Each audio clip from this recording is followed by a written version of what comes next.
this is me, age 7. Cute, clever, all right, a little bit bossy, but definitely determined. And I shared the belief that I could be anything that I wanted to be in this world with a little bit of effort. Unfortunately, around age 8, society would tell me different by way of bullies and doctors who told me I had an issue. My belly was my issue. Weight was a problem. I was not okay. The good news is I didn't have any health issues, so I could just learn to manage my weight. I could lose weight with diet and exercise. And so, as an 8-year-old, I set out to lose my belly. And over the course of the next 10, 12 years, I would try so many of the things that society fortunately served up for me. Programs, protocols, products, eat less, don't eat that, exercise this way. I did them, some of them worked, I have pictures, but none of them kept working, none of them lasted. And that's how I found myself in a woman's apartment in New York City around age 21, a macrobiotic vegan who didn't drink alcohol and who did yoga twice a week, which is where I'd met this woman hanging upside down because she too had battled a belly, and now she was a healer and she could help me. So she looked at my blood under probably a Fisher-Price microscope, and she found the cause of my belly. She showed me that as of age 8, I had had a worm. And this worm had been growing. It was eating and growing, and that was why I had a belly. Did I want to kill the worm? You bet I want to kill the worm. Kill the cause of my belly, of all of the investment and all of those failed diets? She was so excited for me, and I was equally excited. All I needed to do was drink goat's milk, only goat's milk, 7 days, 40 ounces a day, and I would kill the worm. Even better, I would see the worm poop pass in my poop. And so I did it. And so it did. I even saw in my poop the worm come out. And then I saw weight come off, 10 pounds, 7 days. I saw energy improvement. I felt better than I had been feeling in years, until I didn't. 3 days after my goat's milk cleanse, my belly was back. The scale, 11 pounds. You see, I never had a worm. And spoiler alert, if you drink goat's milk and that's all you're having, your poop is gonna look like a worm. Anyway, as that happened, I did what everybody does when they've invested their last ounce of hope, their last dollars. They've spent their time and they've spent their emotions. I went to the bar. I bellied up at the bar. I had tequila with the worm, and my barmates there with me at about 2 o'clock in the afternoon, just shot after shot, and we're drinking, and I'm telling them the story of the goat's milk cleanse, and they're like, yeah, I want to kill the worm. And they're laughing at me, and I'm laughing too, and I realized I have a new career. I'm going to be a stand-up comedian because I can be funny and fat. It was in that moment that I gave up on the ability to ever lose my belly. I was done. It was over for me. The universe had a different plan, and it showed up in the form of a guy who was just trying to eat a burger. He was there not at the bar, but he came over to me and he said, "Excuse me, miss, have you ever taken any antibiotics?" Stand-up comedian Ashley said, "Oh, why, yes, sir. I took so many I basically freebased them." And he said, said, "Well, I can actually help you," and he gave me his card. Sober, a couple days later, I would find that card, and I found a little bit of hope, probably because my insurance covered him, and I went and saw him, a gastroenterologist, but he was a different kind of gastroenterologist. He never put me on a scale. He never even asked about my weight, but he got really curious about those antibiotics. He got curious about my poop. He got curious about my hormones. He even asked about my parents' health histories. And then he said something to me. "Ashley, it's not what you're eating or what you're not eating. Your body doesn't have what it needs to run better."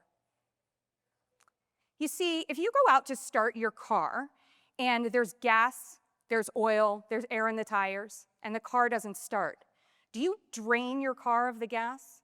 Do you put in extra air in the tires to get it started? No. You look at the check engine light, right? Or if you're like me and you have no idea what that means, you take it to somebody who does, and they look under the hood. There are signals there to decode. It was in that moment when he said that to me, and the subsequent couple of months where he taught me and I learned to repair my digestion by looking under the hood and understanding what wasn't working, that birthed Ashley Koff, registered dietitian. You'll see the RD there, not a DR, because as the kids call me, I'm the backwards doctor. And that's because I have a different toolkit, and I would create a different playbook. The Weight Health Playbook exists because the number on the scale doesn't tell me anything about you, your value, or your health.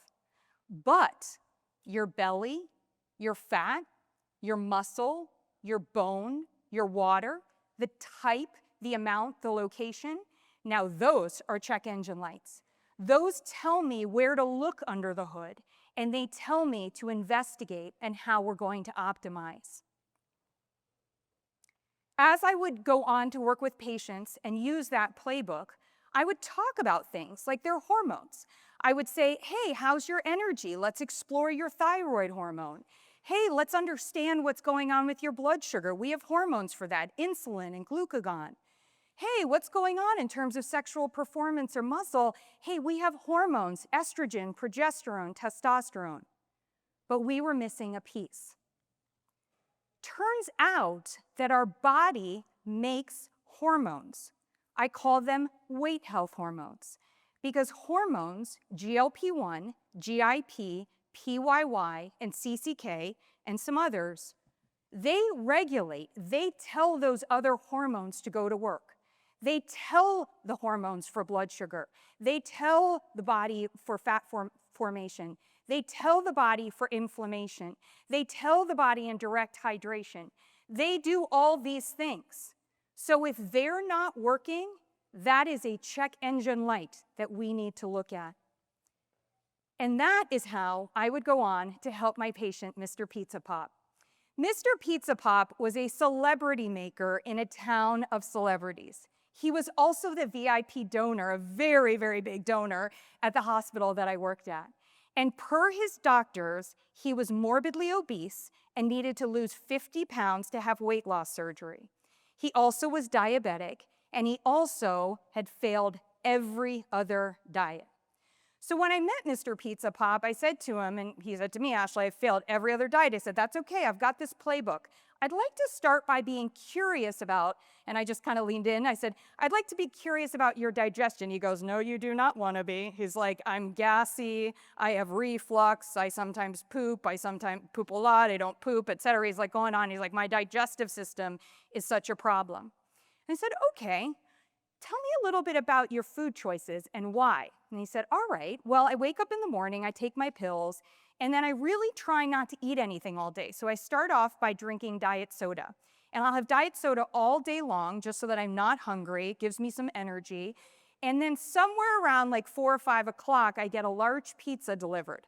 And I get it delivered from, and he gave me the name. It was an incredibly high quality pizza place in Los Angeles. I knew it, delicious. And he says, I get a large pizza, and then he stopped me and he goes, I know what you're thinking. I know what you're all thinking. No wonder I'm morbidly obese. I eat a large pizza every night. But he said to me, and I just said, I'm curious why, and he said to me, it's because all those other diets, those low-calorie ones that were 500, 600 calories or even not eating, I kept gaining weight. So they told me I had to have 1,200 calories.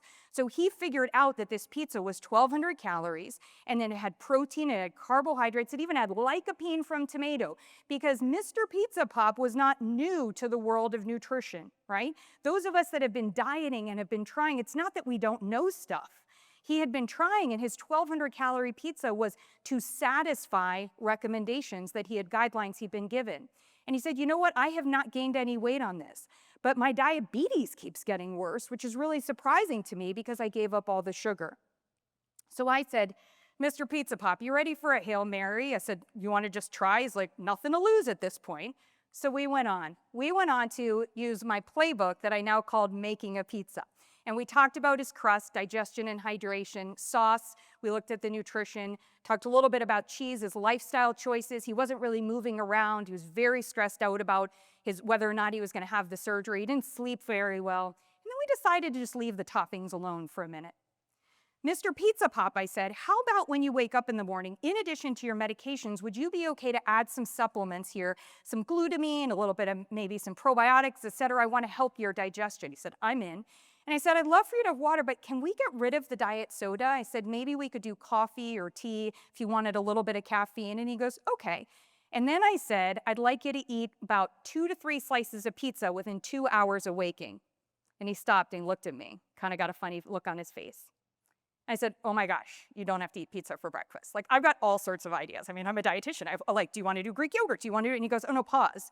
It's like, I just want to be clear. You're telling me you want me to eat pizza for breakfast. And I said, oh yeah. And then in another 3 hours, I'd like you to eat another 2 to 3 slices. And in another 3 hours, I'd like to eat another 2 to 3 slices. And then at the end of the day, about 2 to 3 hours before going to bed, I'd like you to do the same and then not have anything else. And he goes, I'm game. It's like, whatever at this point. Mr. Pizza Pop, within 2 weeks, we were lowering his diabetes medication. And he also reported that his digestion felt better and he was sleeping better. After 6 weeks, he was cleared for weight loss surgery, having lost 51 pounds. And before he had his surgery, he was off diabetes medication. Now, these are my words, not his, but he said he was hopeful. He was empowered. He felt like he understood what was better for his body, and the choices he was making was showing him that his body felt better.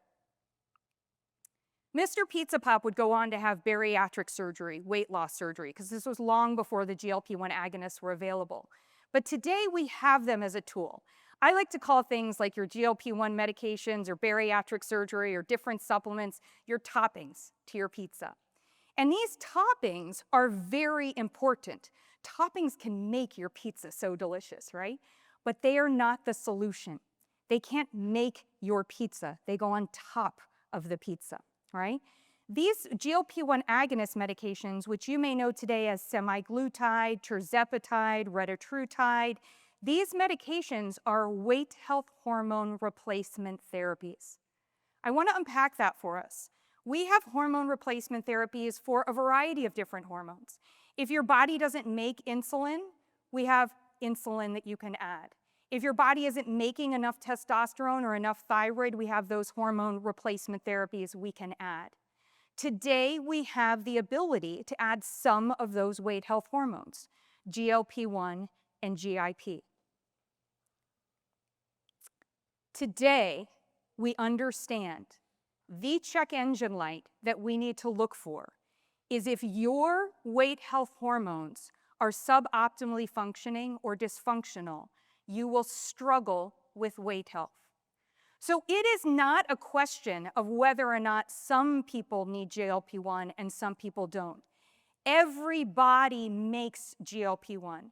So everybody, every single one of us has to have optimal levels of GLP-1 and our other weight health hormones in order for our body to be weight healthy, because those hormones tell all the other hormones what they're supposed to do.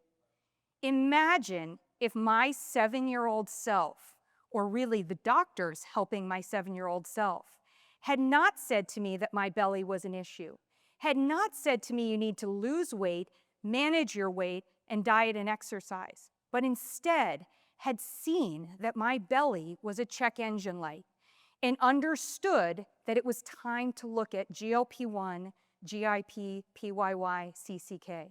Well, I probably wouldn't have gone on a goat's milk cleanse, and I likely wouldn't be here today, but I would still want to invite each and every one of you to investigate, to check under the hood and see, are your weight health hormones working optimally? Is your body trying to send you a signal of what to look at? Because when you optimize your weight health hormones, like I wrote about in my new book, that's your best shot at weight health today and tomorrow. Thank you.